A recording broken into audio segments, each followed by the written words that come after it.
wabarakatuh. Waalaikumsalam warahmatullahi wabarakatuh. Izinkan saya akan menyampaikan data riwayat hidup Pak Suharjo, tempat lahir Pekanbaru 22 Agustus 69, tinggal di Pekanbaru, ya, kepangkatan rektor.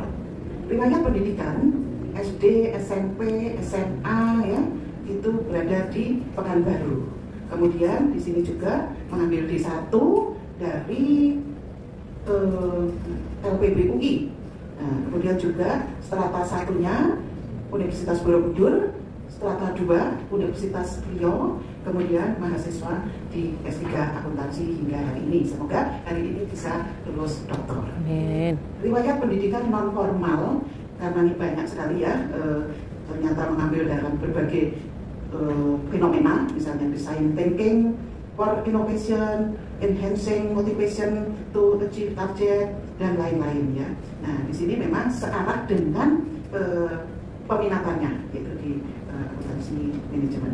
Kemudian di sini juga riwayat organisasi ya, di Kadin Riau ya, kemudian juga membina UMKM ya, kemudian juga bendahara Forum BUMN se-Riau ya.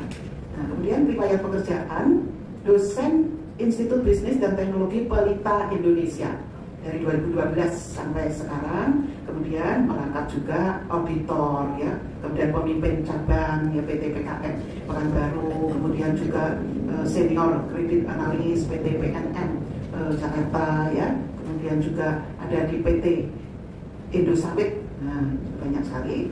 Nah, kemudian publikasi artikel penelitian ya saat kuliah.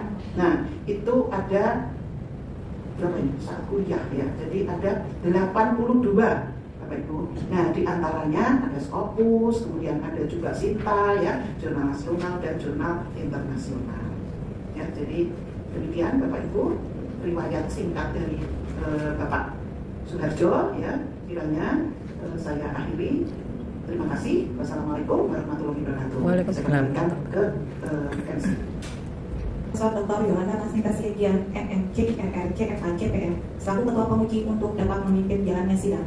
Oke, baik, terima kasih. Sidang terbuka promosi doktor pada program doktor ilmu ekonomi dengan presentasikan terkait dengan disertasi saya dengan judul Pengaruh Generation Incremental Transformational Leadership, Finansial Literasi terhadap kinerja berkelanjutan dengan finansial literasi sebagai variabel demokrasi. Penelitian ini dilatar belakangi oleh fenomena terkait dengan pengukuran kinerja selama ini masih menggunakan lebih banyak untuk usaha-usaha Indonesia lebih banyak menggunakan terkait dengan kinerja ekonomi atau kinerja finansial. Sustainability merupakan salah satu pengukuran kinerja yang menggunakan kinerja ekonomi, lingkungan, dan sosial. Kemudian terkait dengan perubahan iklim saat ini mendorong banyak perusahaan lebih perhatian terhadap kondisi-kondisi lingkungan dan sekitarnya.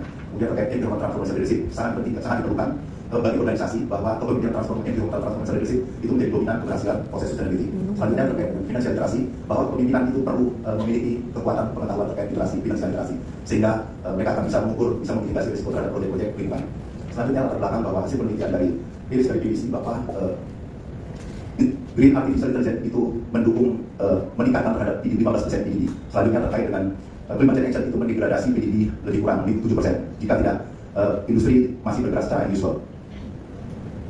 Kemudian terkait dengan fenomena bahwa emisi CO2 itu meningkat karena ada peningkatan GDP, peningkatan penggundulan hutan, kemudian peningkatan populasi.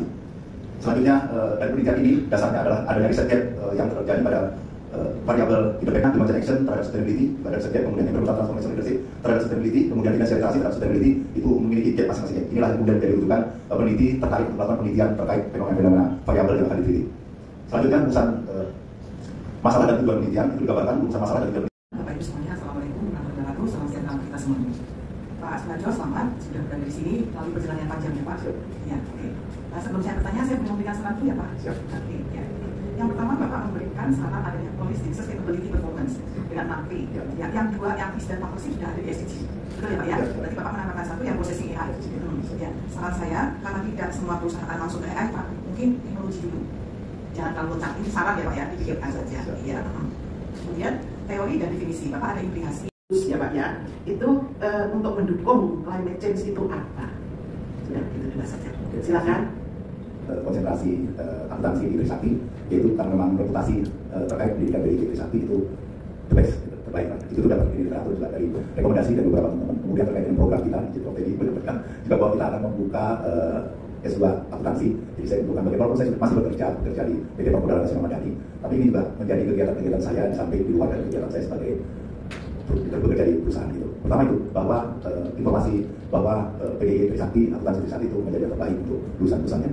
Kemudian terkait dengan tindak lanjut terkait hal apa saja terkait climate change, ya seperti kita ketahui bahwa isu climate change ini menjadi isu yang sudah mengglobal, ya, bahwa dampaknya juga terasa. Suharjo dinyatakan lulus dengan predikat sangat memuaskan.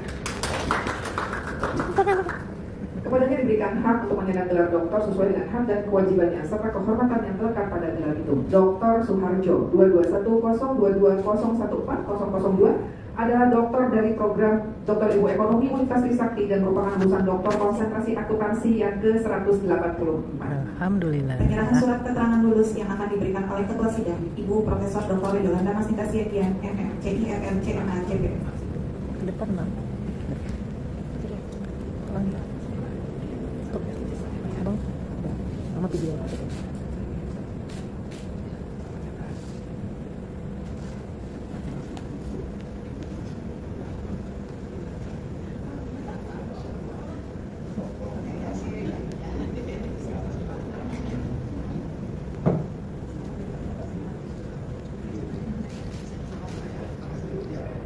Pemberian ucapan terima kasih oleh Bapak Dr. Suharjo.